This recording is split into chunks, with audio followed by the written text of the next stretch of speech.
Bhogeshwara colony ಹಾಲು ಉತ್ಪಾದಕರ ಸಹಕಾರ ಸಂಘದ ನೂತನ ಅಧ್ಯಕ್ಷರಾಗಿ ಲಕ್ಷ್ಮಮ್ಮ ರಾಮೇಗೌಡ, ಉಪಾಧ್ಯಕ್ಷರಾಗಿ ಎನ್ ಆನಂದ್ ಪ್ರಸಾದ್ ಅವಿರೋಧವಾಗಿ ಆಯ್ಕೆಯಾಗಿದ್ದಾರೆ ಎಂದು ಚುನಾವಣಾಧಿಕಾರಿ ಧನಲಕ್ಷ್ಮಿ ಬಿ ಹೇಳಿದ್ದಾರೆ. ಆಡಳಿತ ಮಂಡಳಿಯಲ್ಲಿ ಒಟ್ಟು 12 ಸ್ಥಾನಗಳಿದ್ದು, ಸಾಮಾನ್ಯ ಸ್ಥಾನಗಳು 6, ಪರಿಶಿಷ್ಟ ಜಾತಿ 1, ಪರಿಶಿಷ್ಟ ಪಂಗಡ 1, ಹಿಂದುಳಿದ ವರ್ಗ 2, ಮಹಿಳಾ ಕೋಟಾ 2 ಸ್ಥಾನಗಳಿದ್ದು, ನೂತನ ಸಂಘದ ಕಾರ್ಯದರ್ಶರುಗಳಾಗಿ ಪಿ ನಾಗರಾಜು, ಆಯಿಷಾ, ದಾಸೇಗೌಡ, ವಸಂತ ನಾಗರಾಜ್, ಲಕ್ಷ್ಮಿ, ಮೊಹಮ್ಮದ್ ಮುಸ್ತಾಫ್, ಆಜಿಜ್ ಪಾಷಾ, ತಿಮ್ಮರಾಜು, ಅನಿಲ್ ಕುಮಾರ್ ಆಯ್ಕೆಯಾಗಿದ್ದಾರೆ ಎಂದು ತಿಳಿಸಿದರು. ಚುನಾವಣೆಯ ಸಂದರ್ಭದಲ್ಲಿ ಪುಟ್ಟಸ್ವಾಮಿ, ಮಹದೇವು, ರಾಮಚಂದ್ರ, ರಾಮಣ್ಣ ಸೇರಿದಂತೆ ಗ್ರಾಮದ ಯಜಮಾನರು, ಮುಖಂಡರು, ಸಂಘದ ಷೇರುದಾರರು ಹಾಜರಿದ್ದರು.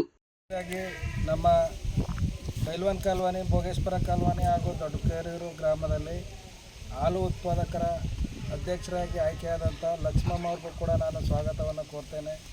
ಹಾಗೆಯೇ ಉಪಾಧ್ಯಕ್ಷರಾಗಿ ಆಯ್ಕೆಯಾದಂಥ ನಮ್ಮ ಆನಂದ್ ಪ್ರಸಾದ್ರವ್ರಿಗೂ ಕೂಡ ನಾನು ಸ್ವಾಗತ ಕೋರ್ತಾ, ಈ ಒಂದು ಅಧ್ಯಕ್ಷರು ಮತ್ತು ಉಪಾಧ್ಯಕ್ಷರು ಚುನಾವಣೆಯಲ್ಲಿ ಅವಿರೋಧ ಆಯ್ಕೆ ಮಾಡಲು ಸಹಕರಿಸಿದ ಗ್ರಾಮಸ್ಥರು ಮತ್ತು ಸಂಘದ ಎಲ್ಲ ನಿರ್ದೇಶಕರು, ಎಲ್ಲ ಯುವಕ ಮಿತ್ರರಿಗೂ ಕೂಡ ನಾನು ಸ್ವಾಗತವನ್ನು ಕೋರ್ತಾ, ಈ ಒಂದು ಹಾಲನ್ನು ಉತ್ಪಾದನೆಯನ್ನು ನಮ್ಮ ಗ್ರಾಮದಲ್ಲೇ ಮಾಡಬೇಕು ಅಂಥೇಳಿ ನಾವು ಹಲವಾರು ವರ್ಷಗಳಿಂದ ನಮ್ಮ ಒತ್ತಾಯ ಇತ್ತು.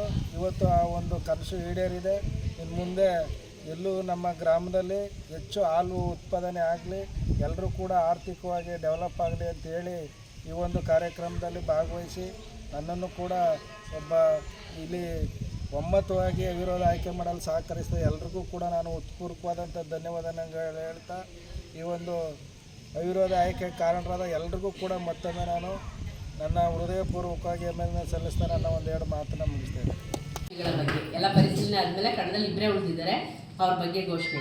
ನಾಮಪತ್ರಗಳ ಪರಿಶೀಲನೆ ನಂತರ ಅಧ್ಯಕ್ಷ ಹುದ್ದೆಗೆ 1 ನಾಮಪತ್ರ, ಉಪಾಧ್ಯಕ್ಷ ಹುದ್ದೆಗೆ 1 ನಾಮಪತ್ರಗಳು ಅಂಗೀಕೃತಗೊಂಡಿದ್ದು, ಸದರಿ ಪ್ರಕಾರ 2 ಹುದ್ದೆಗೂ ಒಂದೊಂದೇ ನಾಮಪತ್ರಗಳು ಸಲ್ಲಿಕೆಯಾಗಿದ್ದು, ಸದರಿ ಪ್ರಕಾರ ಅಧ್ಯಕ್ಷ ಹುದ್ದೆಗೆ ಚುನಾವಣಾ ದಿನಾಂಕದಿಂದ ಮುಂದಿನ 5 ವರ್ಷಗಳ ಅವಧಿಗೆ ಶ್ರೀಮತಿ ಲಕ್ಷ್ಮಮ್ಮ ಬನ್ ರಾಮೇಗೌಡರು